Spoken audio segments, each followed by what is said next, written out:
Nesta época do ano, os córregos e rios que cortam as cidades ficam com o leito cheio por causa das chuvas próprias da estação. E assim faz com que insetos como escorpiões e roedores como as ratazanas saiam das tocas e invadam os domicílios, levando doenças para a população. Na zona rural, não é diferente. Nessa época de chuvas, aumentam os casos de leptospirose humana, doença transmitida na maioria das vezes pela urina de roedores. Essa médica veterinária explica que a doença aparece não só nos centros urbanos, mas também nas zonas rurais, e que são muitos os tipos da doença. E alguns podem atingir o ser humano, mas no geral afetam uma espécie específica. No caso do meio rural, existem algumas suspeitas de que as leptospiras, algumas leptospiras que atingem as vacas de leite, que nem sempre manifestam-se clinicamente na vaca de leite, podem contaminar o leite in natura e transmitir ao ser humano.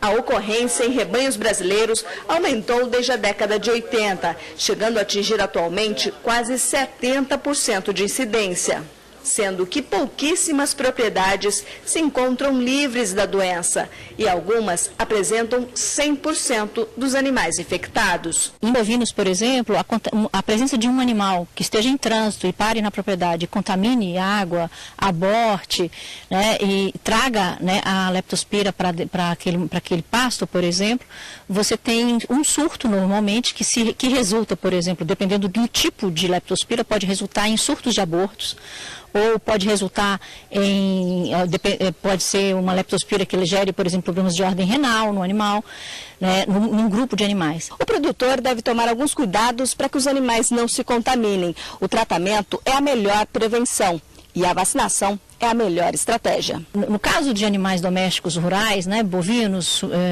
cavalos, que a gente tem um trânsito de animais, toda vez que for fazer trânsito desses indivíduos, à medida que eles forem entrar na propriedade, deve-se fazer o exame de leptospirose para evitar colocar animais que estejam com leptospiremia, ou seja, com a presença da leptospira ativa, né, no organismo. E se a fazenda já tiver isso instalado, o ideal é que ela estabeleça um esquema de vacinação. Embora nós tenhamos tratamento para a leptospira, que é adotado inclusive em humanos, em cães, em indivíduos, assim, a gente consegue fazer. Mas para você tratar um rebanho é extremamente caro e complexo. Então a melhor estratégia é da prevenção. Evitar cacimbas, águas represadas, quer dizer, trabalhar com bebedouros próprios para que o animal não tenha acesso, não pisoteie e não urine nessa aguada que ele vai beber.